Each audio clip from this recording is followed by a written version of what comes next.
All right. Hello, everybody. Thank you for joining us for this week's Tipple's Wine of the Week wine tasting. This is Elizabeth and Jeff Vaudreuil, the owners of Tipple's Brews and Wine in Gainesville, Florida.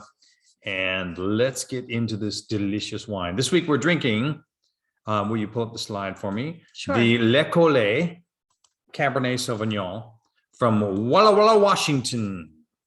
The most fun place to say that we have. Right? Yeah. Walla Walla, Washington.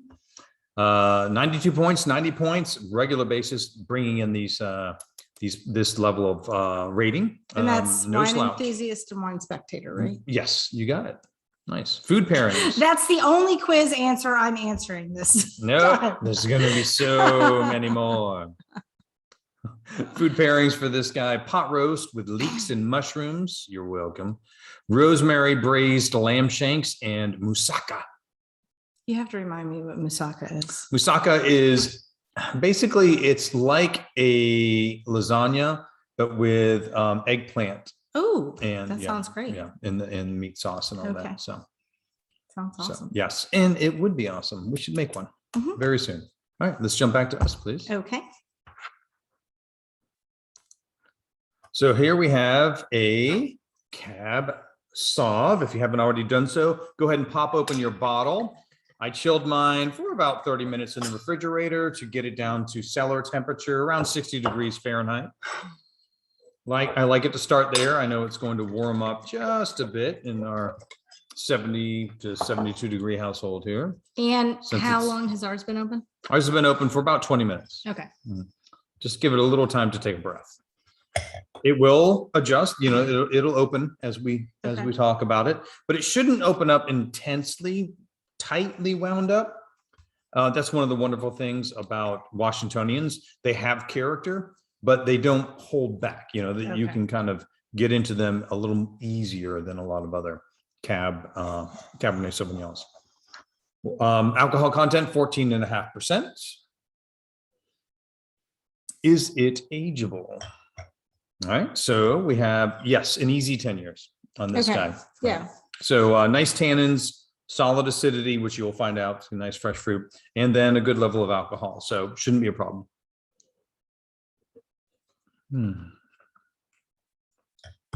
Are there cabs with low alcohol if it's 100% cab? Say there that cab- again. Are there low ABV cabs? Well, I'm sure there could be, but nothing well made. Nothing I've ever seen is low alcohol. Yeah. So I mean, you could have a cab. You could see one in the market for 13%, but I would be shocked to see something under 13% for a cab. What does it top out as? Well, if you go down to the Aussies, they could probably get it up to bump it up to 16%. They do that with Syrah, Shiraz. that's right. So, so nice combination of black cherry, red plum on the nose for the fruit. Maybe chocolate and espresso kind of thing, chocolate and coffee notes.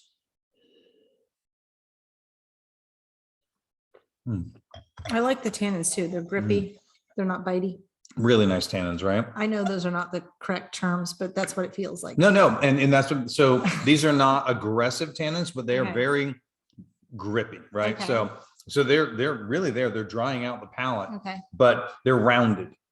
So they're strong, but rounded tannins. Yeah. They don't feel bitey. You're right. It's a velvety feeling, but in a very strong velvet. Yes. Well, like- because I feel it holding on still, like you said, it's like really gripping the palate, but Yeah, so- it doesn't bite you. Right. Yeah. Right. And that's part of it too. Like part of that would be if you have something that would be strongly tannic and highly acidic, like something like a young Barolo. All right. So from Northern Italy, the Nebbiolo grape can be very aggressive when it's young. And when you have the combination of the two, it's really aggressive and bitey, and it can be unpleasant when you don't have food to I like ease the bitey process. too, but I something I noticed the difference of, so I'm just going to point it out. Really nice firm tannins. baking spices, coffee, dark chocolate. I tell you, and then a nice bit of herbiness, nothing to take over, but really almost on the nose too. Maybe some sage and tarragon kind of thing. Yep, that's exactly what I was going to say. Sage and tarragon. Or maybe, what do you think? Oregano? Who's thinking oregano? I know a little bit of lavender on mine, Right? but ours has been open for Almost an hour. almost an hour. Oh, Okay, good. yeah, that'll be a very different wine than what Right. we're tasting right now. Sure. And went from dark chocolate to white chocolate. Yeah, I was gonna say almost like a lavendery to it. I'm not 100%. There's something flowery there. I'm not 100% literally lavender, but it's that's the first thing I thought of. But good. Well, Yeah, you and Harriet on the same that's one of my page, so- favorite qualities when you get lavender in a cab. Mhm. I get that with some of the higher level Napa cabs, and I love that combination. So I'm looking forward to ours having a few more minutes to take a breath, and it'll express a little bit more. But a great start. So fruit, they talk about black cherry, plum, black currant, which is basically a grapey quality. So it's like, wait, grapes have a grapey quality? They can. That's all right. But we call them currants when a grape tastes like a grape because it sounds much fancier.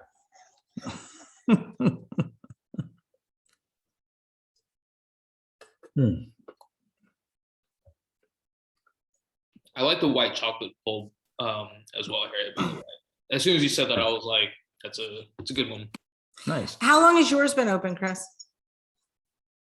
Since 7:30, so like 40 minutes, I think. Oh, Yeah, yeah. so Mhm. about the same as Jerry and Harriet's. Mhm. Yep.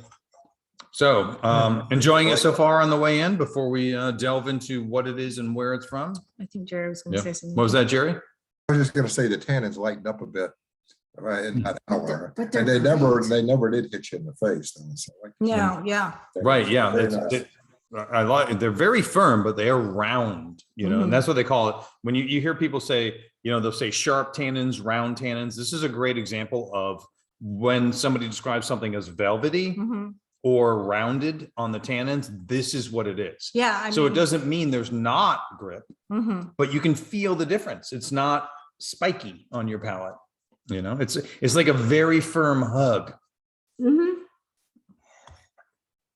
Absolutely. Yeah. And it's one of those experiential things, which I love talking through. You're like, okay, yeah, there it is. Yeah, you can definitely feel it, even if you're not picking out all the tastes and aromas that you're picking out. The tannins are like, it's a physical thing. Would you like for me to share? Yes, please. Okay. All right. So I thought it might be fun to try something new this week. Okay. And I think it might be a recurring slide. Okay. And we'll build off of this as we go week to week. And that is wine label. We're going to review, if you're walking through a wine store, Oh. keys that I would look at. Mhm. What would if I'm picking up this bottle and looking at it. And now generally the only view I can get is the front, right? But I'm going to look at the Oh. back and front. For something that you're pulling an image off the internet, yes, it's Right. going to be just the Right, front. exactly. But So- everybody has a bottle. You have so a they bottle, can look at so- the back so, while right. you're describing. Oh, and we have Mhm. looks like a chat thing. So Yep. might need to address that before we go on. Great graphic idea and graphic designer approved. I like All right, so let's look at the label. So let's start at this guy. You can just look at, is it a pleasing label, right? And the styling. We'll look at these, and I think this is something we'll revisit every time because certain countries have a style. The US has no specific style, Okay. right? The French, the Italians, we'll go over it over time, kind of have a style. So I would not say at first look that this makes me think of any particular country, Mhm. right? But so I look at it, and so what am I looking at right now? Say, okay, Le Collet, number 41, no idea what that would mean, right? Going into it. Mhm. The picture, that's a nice picture on the thing. Columbia Valley. Okay, so now Columbia Valley, I'm in Washington State. So Washington State tends to have a little bit more of what we're experiencing here, velvety tannins. Right. than say Napa, but good tannins as opposed to California in general. You know, when you get something that's just labeled California, Mhm. right? So we're dealing with Columbia Valley. So it's not just Washington State in general. We have something that's designated a subsection of a growing state. Mhm. That's going to be an upgrade, Okay. right? Why? Because those areas are known for a reason. So if you're going to take the time to not just say Washington, but Mhm. Columbia Valley, Mhm. that means there's a reason for that, Okay. right? You know, they're claiming that because it's got a good high quality, right? Okay. So it's like if you're in California, if you get a Cabernet Sauvignon that's just California, which actually we're going to discuss in a contrasting wine label, right? Okay. You're like, okay, it's California, could be from anywhere. Mhm. But if you're in Paso Robles, You're going to say that. you're going to say Paso Okay. Robles because you've got specific qualities that you want to communicate and that you're proud of. Okay, but what if you're a negotiant Mhm. and you have some grapes from Paso Robles, but you have some grapes from, I don't know, different places, some up north, some down Right. south. And you have to do just California, right? Right. Okay. And that's a good point. So just because I'm saying there are generalities in Mhm. this, there are exceptions all the time. Okay. So if you had a Cabernet Sauvignon that was a blend of high level Paso Robles and Napa Valley, Mhm. you'd have to call it a California Cab. Even That- though it's high level. That would be grapes. great stuff. You know, Mhm. that would be very high level. So then you'd have to figure that out another way, Okay, right? all right. But in general, you know, that's going to be the exception rather than the rule. Okay. Like there's a wine brand called Unity. And Unity is a wine that is made from both sides of the mountain that separates Napa from Sonoma. So Unity has grapes from both sides, Napa and Sonoma. Well, that's awesome stuff. Yeah, But they have to call it California. All right. So this is exactly a case in Yeah. point on that, right? But in general, Okay. you see California, it's probably going to be, you know, more casually like a table wine. can I just do this a moment? Sorry, everyone. I'm so afraid that you're just gonna knock it off. Am I And it's gonna go gesticulating too smashing, much? which is fine. Just make sure the glass is not in the way. So Cabernet Sauvignon, so we know single varietal on Mm-hmm. there, right? 2017. So that's obviously the vintage. Mhm. It's not too young. When we're in 2021, right? So Almost 22. right. So there are 19s out there. 2 years delay is normally the youngest you'll find a big red, Okay. right? But this has had a little bit more time, so that's nice. Obviously, as we discussed, it could go even further. Mhm. But so on the back, once again, it talks about Columbia Valley, produced in Walla Walla. So these guys are in Walla Walla. Walla Walla is a subset, which we'll look at, of Columbia Valley, right?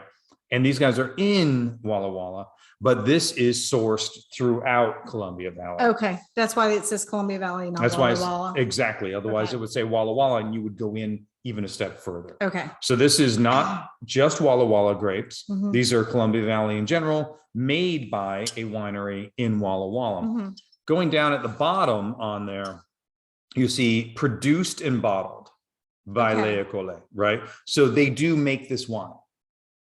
Yeah. So, and that is a different thing. So let's, if you will, go to the next slide. Okay.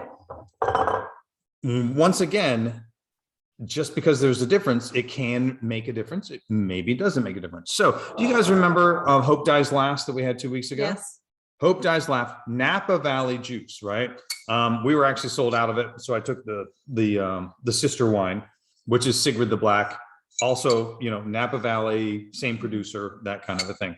So if you look at that, well, first of all, on the label, on the front label, it's just awesome picture, right? Mhm. Okay, fine. On the back, Napa Valley red wine. They don't tell you the blend. They don't have to, Okay. right? That's okay. But it names the valley. But it names it specifically. specifically. So you have, this is not California, this is Napa juice. Mhm. But if you look down here, cellared and bottled, not produced and bottled, Mm. cellared and bottled. Mhm. So in that case, they either bought it and vinted it, but most likely they just say cellared and bottled. So they didn't say produced. Okay. So most likely they had bought, they bought wine that was already fermented Okay. and blended it themselves. Hmm. That could be cellared and bottled, Okay. or they could even have just bought this wine Mhm. done Right. and Put put it their in their label own on. bottle. Okay. So we don't know exactly which. There's a thing. So when it says cellared and bottled, so produced, it depends on, what, but generally, the more somebody can claim ownership of something, the more you can count on, if you like that wine, repeatability, Okay. right? So I'm not saying it means, oh, that's a lower level wine. What I'm saying is these are things where, okay, these guys are not in control of their own juice. Hmm. They did choose some exceptionally delicious wine because we had it and we all loved it. Right. So it doesn't mean bad wine, but it does mean that there's a lack of control in there. So Sure. it's just a way to read it Hmm. and know more of what you're getting out of something. Right. So there's a level beyond what we see. And Le Collet does make some that are estate, right? If you have an estate wine, which I don't have one of those bottles as an example now, an estate wine means they grew all their own grapes and they produced their own wine and all of it was done there. So the estate level would be the next thing. Sure. And then within a state, you can go to a single vineyard within your own estate, right? You can keep going So down the it keeps rabbit getting hole. more and more myopic. Exactly. So Alias is an example of the more casual wine, right? This is a California Merlot. Okay. Where in California? We don't know. It's California, right? And they are cellared and bottled. So they bought this wine.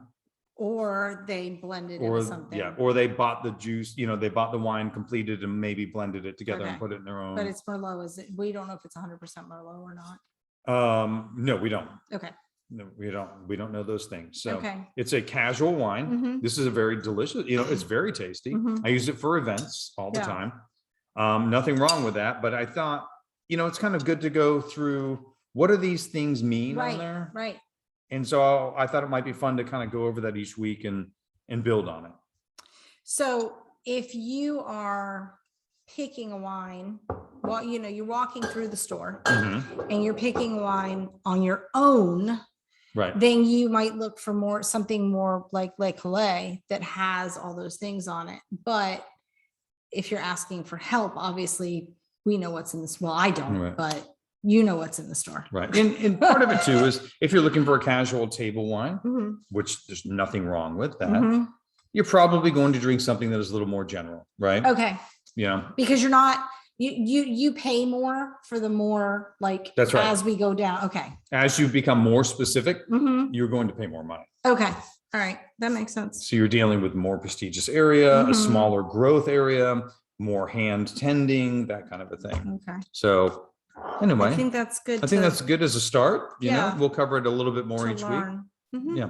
And it will help you make a decision. And here's the other thing. If you happen to drink a wine and you see that you loved that wine and you see, oh, it's from a specific region, a specific maker, and it's an estate grown wine, Mhm. well, then you can keep going back to Oh, that same sure. well and say, Yeah. I like them.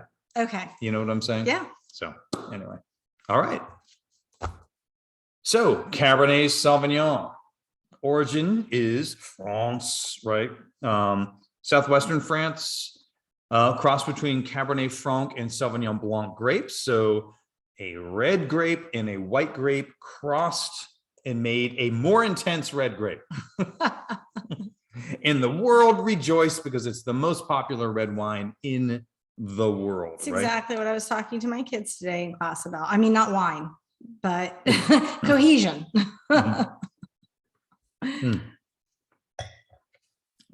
So easier. It'd be great if I could have used these as examples, but I can't. Well, I'd be happy to share them with you, but I guess that would be a little No, weird. be fired. Be Yeah. fired right away. Yep. I mean, not that there's anything wrong with wine, but kids and wine, not so much. Yeah. I get it. So easier to grow than Pinot Noir or Cab Franc and can handle more heat. They have thicker skin, so they have increased tannins, which and that allows the wine to age better. That's one of the items, so and thick, durable skin helps prevent infection and rot, resist pests, and endure dry weather without losing water in the grapes and raisinating too soon. It's interesting because I always think of cabs as like, well, and they are big wines, Right. Because I like a big cab. So I expect it to be opaque. Mhm. but it's not complete. I mean, you can, like in that picture, you can see the writing Right. through it, and you look here and I can, You really not a lot. can't. No, this one's more intense. This than one that- is, that okay. Sample, no doubt. This is a really nice, heavily extracted, big, rich cab, which does tend to be a Washingtonian Yeah. style, right? Which Yeah. I love that about Washington State. So let's move on to the next slide, please. Okay, and I just want to let Consuelo know, I don't know if you know your camera's on, but it's on. Right. Because I never see your camera on. Right. Okay, I'll advance. All right, so primary flavors of Cabernet Sauvignon. All right, black cherry, black currant, grapes, cedar, baking spices, graphite. I would say as this guy dries out, there's a bit of a graphite quality even to this. I often get that with higher level Napa, but I do get that out of Washington State too. And that comes from the higher mineral content in the soil because we're dealing with volcanic soil in Washington State, which gives it great character. I love Washington State wine. It's just such a good, it's an amazing bargain with great character. So is it dry? Yes.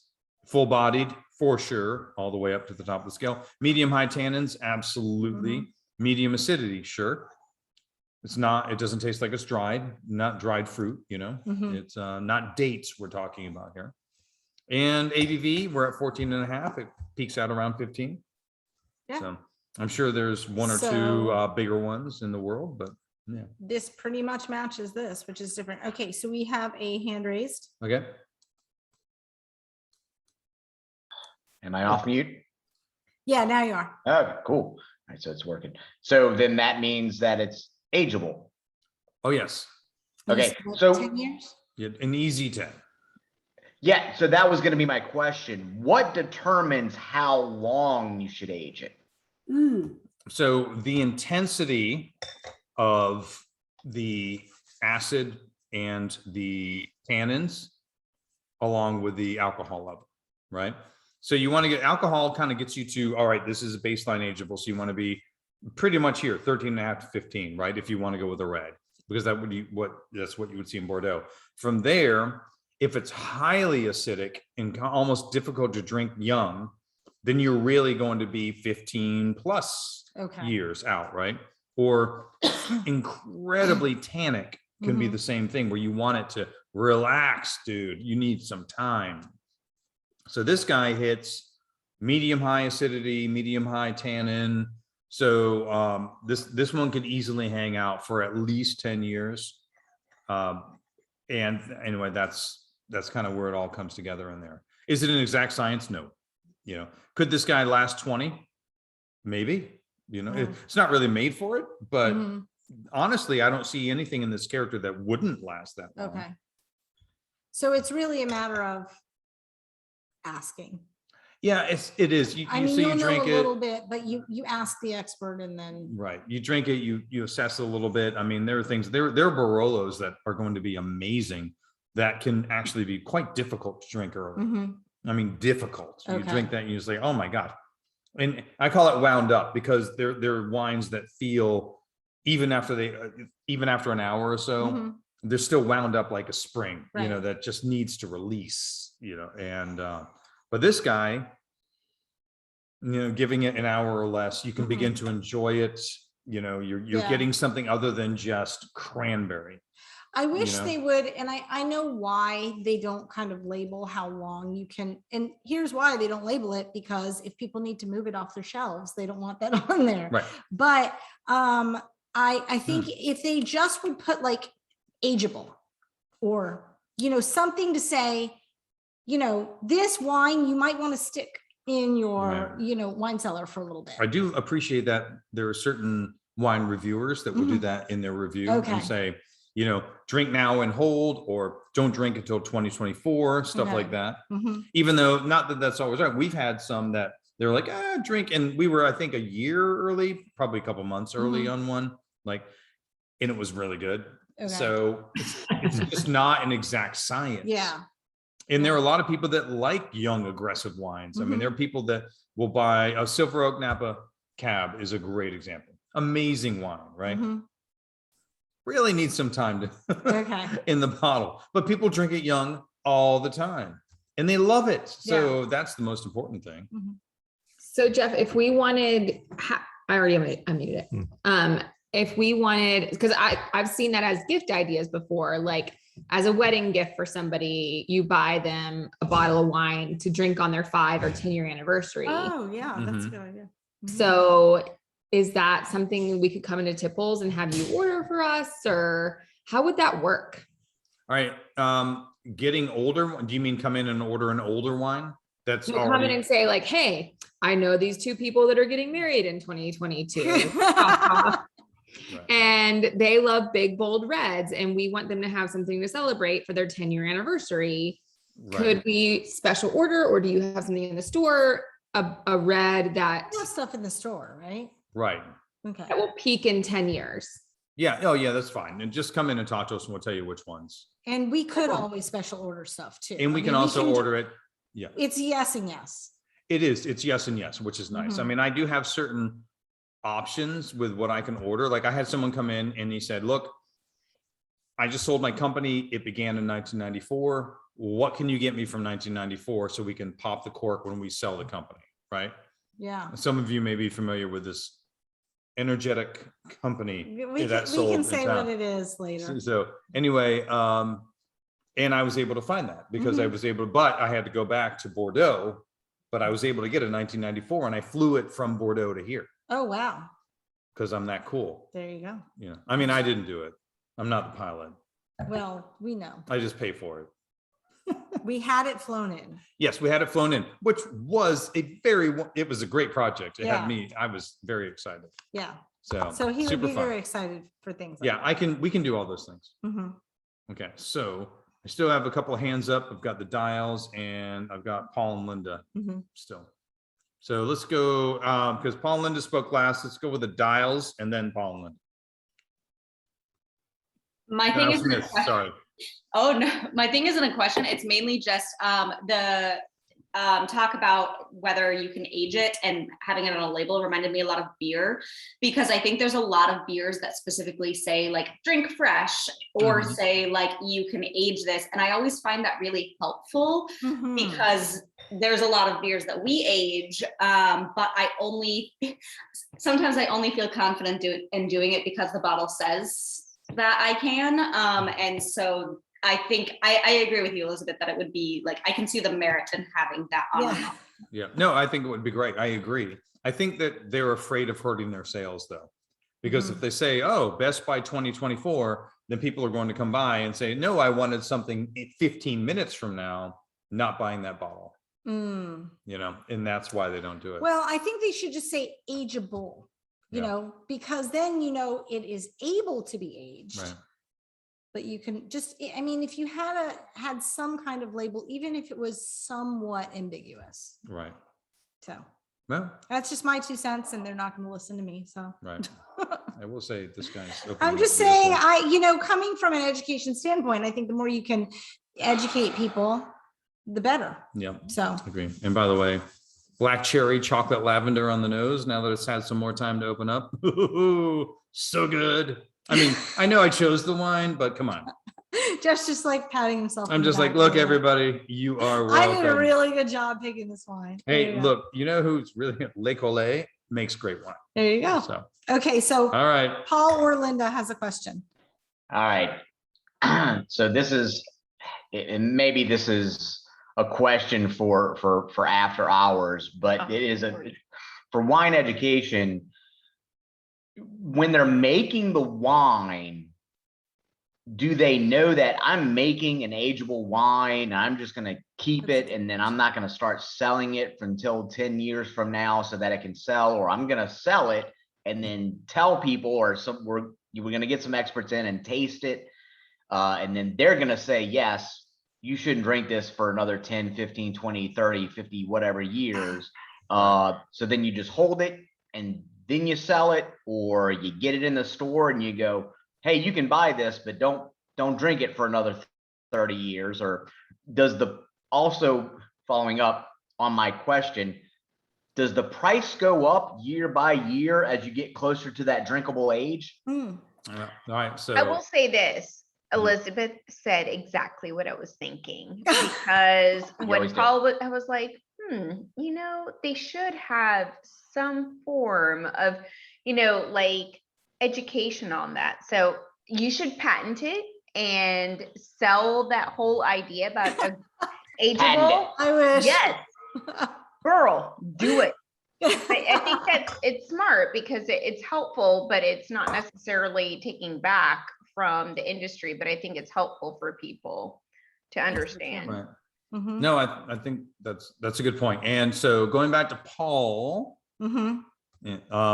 so what Paul asked, yes, they know on the way in. They know when their wine, because they know going in, they know what quality grapes they're bringing in. So they have an idea immediately. Okay. All right. So then they work with their different vinification with whatever they're working with, right? Okay. So whether they're using native yeast, which is common for good, higher quality wines, or inoculating the yeast, get done. Are they using stainless? Are they using oak? They know all those things, right? So they get done and they're tasting it, and they have a very good idea when they get done of when that's going to peak. Okay. Mhm. And then the other side of it is no one gets paid more, except in some everything has an exception in the wine world, right? But generally you don't get paid more for the wine as it approaches its peak. No. No, you don't. Like, I mean, at Tipples, we don't increase the price as we hold on to the wine, Okay. even if we hold on to it for years with some of these really high So if quality you have wines. an ageable bottle, it's not worth okay. So as you get close to it, that bottle's not worth more than it was. It has to be such a specific bottle, like, Okay. with Bordeaux's Mhm, that are now approaching their peak. mhm. Yes, you can get some if it's just very specific high Okay. demand producers, Okay. but like Burns Steakhouse is a great example, Mhm. right? Even Burns Steakhouse, one of the greatest wine cellars in the world, Mhm. Oh yeah.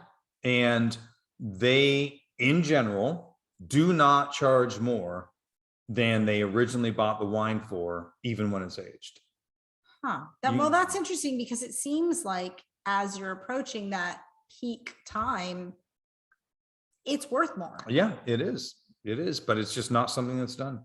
Hmm. Yeah, Well, there you go. in general, right? Yeah. Yeah, so Unless it's like a really rare bottle or something. if it's a rare bottle, if you say, oh, well, here's a 1994, high-end Bordeaux, Mhm. Like you just bought for the right, bag. for them, Mhm, mhm. for example, that one, costs even more but that's if it's a great vintage in a great producer that everyone is in demand. You could have other ones where they're like, well, we just didn't sell out and we Okay. still have it. And a lot of that But if we times still it's at the have same it, price. and it's an ageable wine, then it's Right. fine. Oh, yeah, absolutely. It's just that it's not rare, Right. but it's, I mean, Yeah, I mean, and then some of them it's because, well, we already sold the vintage. We held back a library release. Okay. I've had a Silver Oak library release. What's a library release? So that in library release, hey, wine term. All right. So library release is when the winemaker holds back some of their own wine. Okay. And then they will release it years later and say, okay, and this happened like in 2017, Silver Oak released a 2007 library release of the Anderson Valley Cabernet Sauvignon. Okay. So then they charge more for that. Yes, they did charge more for that than they originally charged in 2007. For it. Okay. Yeah, because it was ready to drink. Right. Optimal aging. Right. Okay. And then I have something just from either Chris or Robin, whoever typed the one about get a 2022 vintage and then open it in 2032. So if it does sound like a fake year. But you can't get a 2022 vintage right now, right? Of No. something that's ageable. It would take you said they hold back about 2 years, right? Right. So, okay. Exactly. So right now, that's not- 2019 is about the youngest I'm seeing Okay. in Cabernet Sauvignon. Okay. I mean, rosé, it's within the same year-ish, within a year or so when they release it. Mhm. Anyway, so it just depends somewhat on the grape. Okay. But so that was a fun discussion. It was. It was good. Down the rabbit hole. All Next. right. Yeps. Yeps. Yeps. Yep. All right, so what's going on with this grape? Thicker skins, which is what we talked about. That was, kind of that cross, and it helps it in all those ways I mentioned, which was thick, durable skin, helps prevent infection and rot, resist pests, endure dry weather without losing water in the grapes. That thicker skin gives you more tannin, more intensity of the flavors and colors, and thus this wonderful grape that kind of seems to hit the sweet spot for the world. Being the world's preferred red grape. Moving on. So where are we this week? We're in Walla Walla, Washington. So we are The mouse. sure. There you go. Thank you. You're welcome. A little bit north on the Well, you can't click it. You just move it. Where's all this? It's in my way. Well, are you going up to Antarctica? What are you doing? No, this I was just looking at the thing. So the growing latitudes, right? Okay, So yeah. anyway, so we're a little north. We're up here. So in the certainly upper quartile. And so here's my map of the United States grape growing regions. Why are you laughing? I'm laughing because I always go into what was the first American We viticultural all area, know. right? Hey, you don't mind me asking you that question? I don't, because you've said it so many All times. right. Definitely know it. What was the first American viticultural wine growing area? Tallahassee, Florida. Missouri. No, I know that, Yeah. Jeff. I'm just looking at that. There's green near Tallahassee. There is green Florida. near Tallahassee. I don't even want to know. That's got to be muscadine.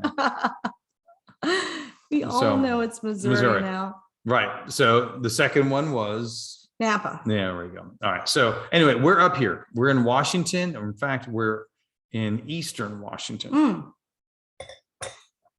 Boom. So here we go.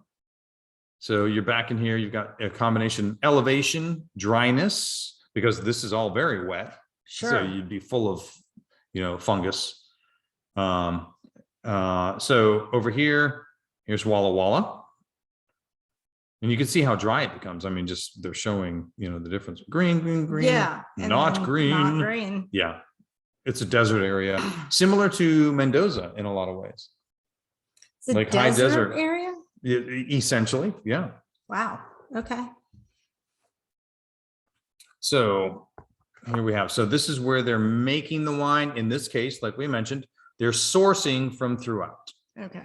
So if you had a Walla Walla designation on the label, it would only be this area. But in this case, we're dealing with all of the potentially anywhere. It could be from here. It's probably all just right here, most likely. But, once you cross a border, that's it. So Walla Walla was established in the Columbia Valley in 1984. The soil composition comes from 13 to 15,000 years ago with the Missoula floods. A glacial melt created a lake the size of Lake Michigan. Oh, wow. And it was over here in Montana and such. And then the ice dams broke and it flooded all the way across here on the way to the ocean. And it brought volcanic soils across there and left them in place. And that's why they get so much volcanic quality to these grapes. That's and very it cool. creates great minerality and the wonderful complexity of flavors that we have. So here's what it looks like. And see, I would visit when it looked like this, not when it, in February. It's not going to be that bad in February. It is. Yes, it is. It's not that brutally cold there. Not like some of the other areas. Okay. What is not that brutally cold? I don't know. Well, cold for you. Okay. There you go. So here's some more. You can see. I mean, yeah, it looks very sandy, right? Right. Yeah. Sandy, lots of minerality to the soil, a lot of drainage. And Just drains right down into that. Is that a river? that's a little creek Creek. right there. Yep. And then at the same time, because we go back here, you can see they've got abundant, from the Snake River and all that. They've got abundant, water available. So All right, so we have l'école, which means the school. Oh, So this picture on the front is the original. It was a French school uh-huh. in that exact location. This is the same building they're making wine Really? in to this day. They bought this building, That's very cool. right? Yeah. And so they named it after the building. It's third generation family owned, currently by the Club Double B, CLUBB family, but it was founded by these two, Gene and Baker Ferguson, as a retirement project. They were the second, am I right? Yes. No, this is the third winery established in Walla Walla. The That's third, awesome. right? So what was the first one, right? Leonetti. Oh, Some of you yeah. have seen Leonetti in the store. Mhm. They are aristocracy. I mean, they're high level for the United States production, let alone Washingtonian Okay. production, right? So big time guys. But these guys came in there and they were the third one. In 1989, it was taken over by Megan and Marty Club. But this Megan is the daughter of Gene and Baker. Okay. So this was a direct transition. Yeah, different last name But because she took her husband's Right. So last she name. married a man, Marty, who was very much into let's keep doing this and make Okay. it as good as we possibly can. Yeah. And so now it's continued on in the family.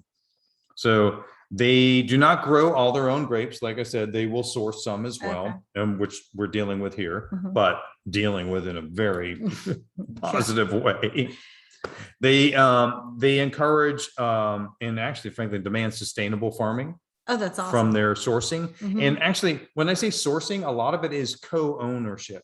So they Okay. work with some of the other, like Leonetti and all these people, and they co-own a lot of the vineyards. Okay. So they can't call it estate, Right. but they are directly controlling Yeah, and if you're involved with co-owning, you're what's still going an on. owner. Right. Mhm. So to me, as you dig a little bit deeper in here, you don't see estate wine on here, but it's essentially estate wine. Right. Right. Right. Mhm. But at such a great price for this. I mean, are you kidding me? This is a wonderful cab. I have no idea how much it costs. So. Well, I mean, you just bring it home and then follow me around with the glass. No, I'm saying it's an extremely friendly price point. Okay. And this is a big, wonderful cab for that, in my humble opinion. So there it is. There's the schoolhouse to this day. So all updated and Yeah, because inside, it's a very different color palette than Right. it is on the. but the you can label. see the bones. Absolutely. Right? Yeah, they just kind of modernized it with the color there. All right. And they're still teaching That's fantastic. the most important courses. The wine courses. The wine most courses, important. exactly. Yep. So there we go. That is who, Yeah, I like their Mhm. tasting room. right? So let's jump back over. So now that I've run the whole spiel by you guys, any thoughts before we go on to talking about ratings and what we think it is and all that kind of stuff? I like it a lot. Robin pointed out when we first started drinking it that she wouldn't have immediately hopped to a cab. I do think it definitely tastes like a Washington cab, but blindfolded, yeah, I would probably maybe guess like more like a Syrah or something else like that. I do think you get some of that. You get some of those notes. It is very, very velvety, but it's really nice. I like this one a lot. 2 thumbs up. Yeah, I feel like this is one of the better ones that I feel like the nicer we go, sometimes I'm like, I wouldn't bring this to an event because it's very specific. But I feel like this is one of those ones that's like, it's nicer and everybody likes it. Even Brian was like, yes. And whenever he says that about a red I'm like, here for it. I've liked it as it's evolved. Whereas a lot of times as they evolve, I'm like, ooh, I either really liked it better when I first opened it, or I really like it better an hour later. Oh, sure. And now it's an hour since we've opened ours and I've liked it equally through the phases. So this is probably one of my top 10 favorites. And exactly to Julie's, what she's saying is I almost feel like I need to start keeping notes as what my score would be throughout opening it to now and to what we had, because we had just regular beef sliders with some mushrooms and Sauteed onions yeah. and smoked Gouda. it was delicious, sounds fantastic. good. But Yeah. I feel like I'm gonna have to start taking notes throughout the journey now, so that I can give a better estimate as to what my final vote would be. Nice. Yeah. Like Well, in- see, and I feel like I feel like kind of the opposite of that though, Paul. Like I feel like you should judge it on its high point, but take notes and say, I liked it better early, so I'm going to drink it early, or I liked it better late, so I'm going to let it open and drink it late. And just knowing like what your preference for that wine is, I think notes are great, but I wouldn't then average the two, because I think it's just, you have to change your behavior of when you're drinking it. So, No, I think that's an interesting know? point. Like Linda had requested that I bring in a special red blend from the Venice area mhm. of Italy. And I want some of that. what's that? Like, order me one of those. Yeah, right. You had some. Okay, I had that one. Just kidding. Yeah. Remember? Yeah, it was really, really good. But my favorite time was the first 45 minutes to an hour. So you need to drink it in the first. So that 45 was my minutes to an favorite. I hour. loved it the Right. whole time. It was really good, right? But it kind of. But my favorite time was the first 45 minutes to an hour, when it had a little bit more star anise to it. Okay. So see, and that's something that you need to know about that wine, because if Right. you let it open for 2 hours and then drink it, you're just not going to like it as You're much going to as miss you that would. moment. Yeah. Right. Which So, is, well, yeah. and that's why what I say all the time is I like to experience a wine, especially when I don't know it well. Right. Right. From the beginning to the end. Mhm. You pop it open and people will say, nope, set it aside, decant it, don't even look at it for an hour. No, I want to know now. And I right, want to have it in 20 minutes and right. 40 minutes Mhm. and that kind of a thing. I like to experience it throughout the way. So when I get to know a wine. I think part of that too is, though, then you can say to people, it is best at this point. Mm-hmm. So let it relax, or you can drink it right out, right Right. after opening. Exactly. Like, like the wine that I brought in, for Linda, the Mhm. bottom line is you pop the cork, you don't put it in a glass, you just glug it right out of the bottle. It's amazing. It's the classiest way to drink it. Yeah. That's what Paul said. Yep.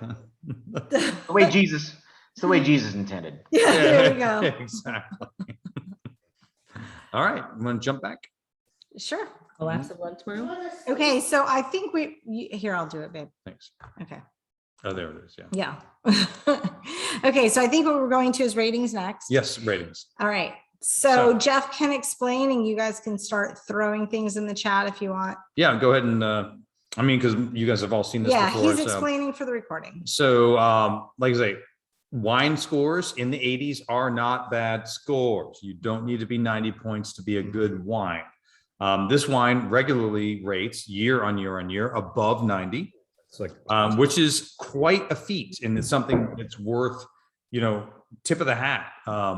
Outstanding wine of superior character and style. 85 to 89, a very good wine with special qualities. That's a great wine. Mhm. That there's nothing wrong with buying that wine.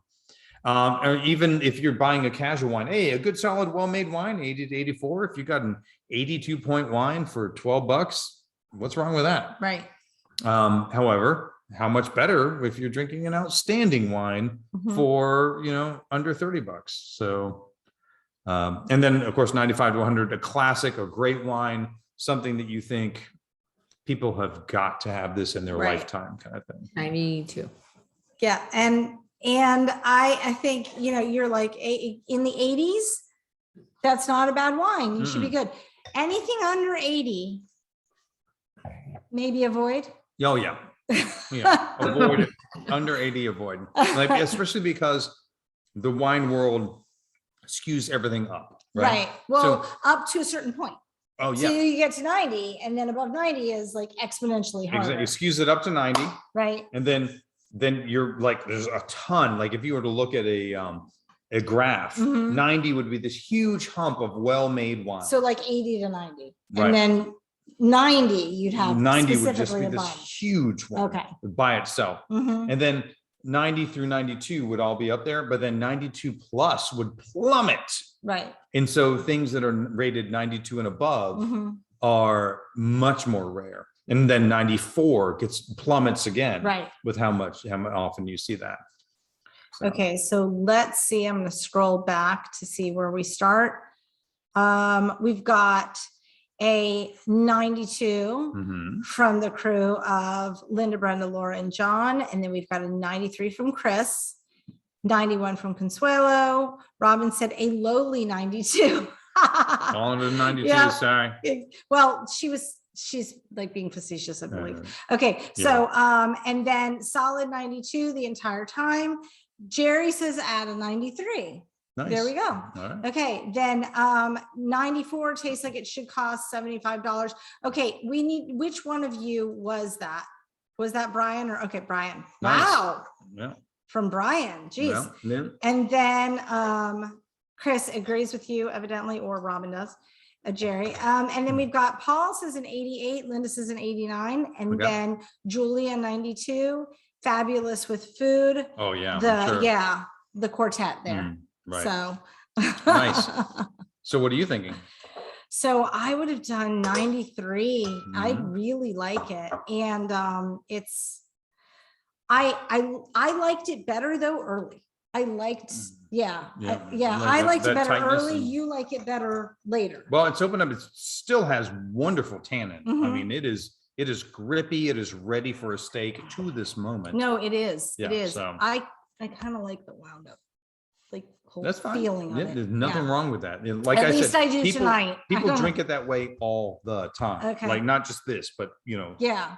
big wines. But I still, I mean, I love it. I would continue drinking it.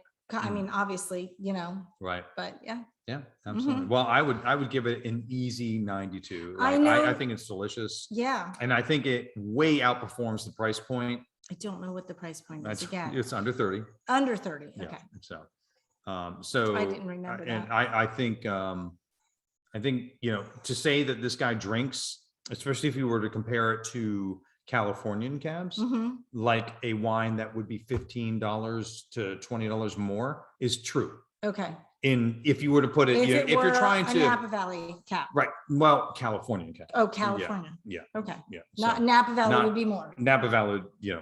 Okay. So, all but right. this, with its structure, Mhm.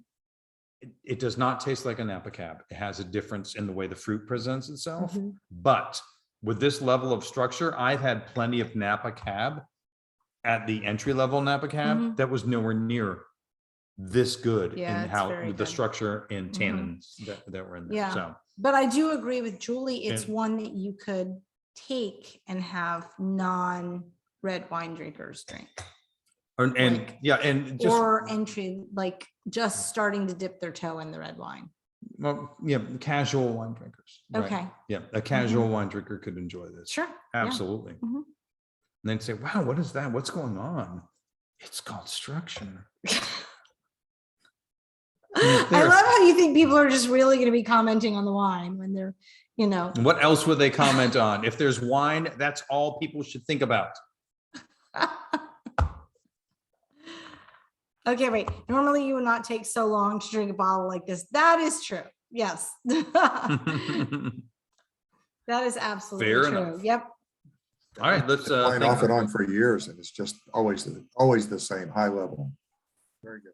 Hmm. Oh, right. Yeah. So they've had, Yeah. so they've had this one before. Yeah, Mhm. yeah. These guys are really making beautiful wine. You know what? Mhm. Tip of the hat. Fantastic Awesome. stuff. All right. Ready? Sources. There we go. All right. As always, Wine Folly, amazing. Buy their book, go to their places. They're awesome. 750.com. That's my source for getting most of the wines in the store. Wikipedia, Winebow is actually who distributes this wine in the state of Florida. Fantastic guys. Le Collet, they told me about themselves. That's shocking. No. Calgary Herald, these planet sources, Lonely Planet, Urban Bliss Life, Mhm. some wonderful, pictures of Yeah. the vineyard. So thank you all so much for sharing. And Ready? to Pat. Yep. Okay. So- So where we're going next week? Next week, we are heading to France, Oh, good. but not just any area in France. We're going to Alsace. Alsace is a fascinating area, Okay. and I don't want to give it away. All right. Don't give. I know Jerry knows. You just shut up, Jerry. But we're going to Alsace next week. And we'll talk about why it's such a fascinating area. Okay. So we are going to drink Pinot Noir, but from Alsace, France, Mhm. right? James Suckling, 93 points, wine enthusiast, 90 from the Kunstbas winemakers. Like, wait a minute. I That thought we were in sounds France. German. Why does it look so German? Yes. It Okay. might be a hint. That's Okay. intriguing. Food pairings, mild cheeses, goat and brie, seared tuna with sesame crust. We should do that. I was just thinking that we need. Yeah, Yeah. Mhm. Chicken or rabbit with a cream sauce. They actually said a mustard cream sauce, but I couldn't fit that in. Oh. But you know, you know, you can like change the size of the font so you can fit it nah. in. So a really great, cool growth Pinot Noir from a really wonderful, like kind of a unique region. Mhm. And I think it will be a lot of fun. And this thing can pair with Thanksgiving dinner wonderfully. Oh. So it might be Okay. topical. He did say wink. So anyway, that is what we're going to drink next week. Awesome. And, you know, bonus, I was able to confirm that it will actually be here. Yeah, it's been a challenge. 2020, 2021. It's big challenge. it's There you go. I'm It's saying- okay. You grow with challenges. That's right. Fine. Logistics are a thing, but Mhm. this will be here on Friday. And we have some in the store now if you guys want to get an early run. So, but it's delicious. It's fun. And I look forward to sharing the story of Alsace with you. We'll do Alsace red, and Mhm. then we'll come back to it soon Okay. with an Alsatian white, Oh, which is more of what they're really known for. okay. Cool. I know you know, Jerry. He's like, me, me, me. Wait, you're muted. Am I Jerry, now? I can hear you now. Now? Mhm, yes, Okay, no, I think the French say Alsace. Ah, yes. Hard A in English doesn't go good, but the Germans, I don't know what they called it when they were there. That's a good question. All right. Well, let's, well, wait, do you have Right. any last comments before we? before we toast Or and questions. turn off the recording. Last comments, statements. Good tasting, good tasting. Oh, thank you. Awesome. Thank you for joining us. I'm glad you liked it. I love this wine. Cheers. All right. Sláinte.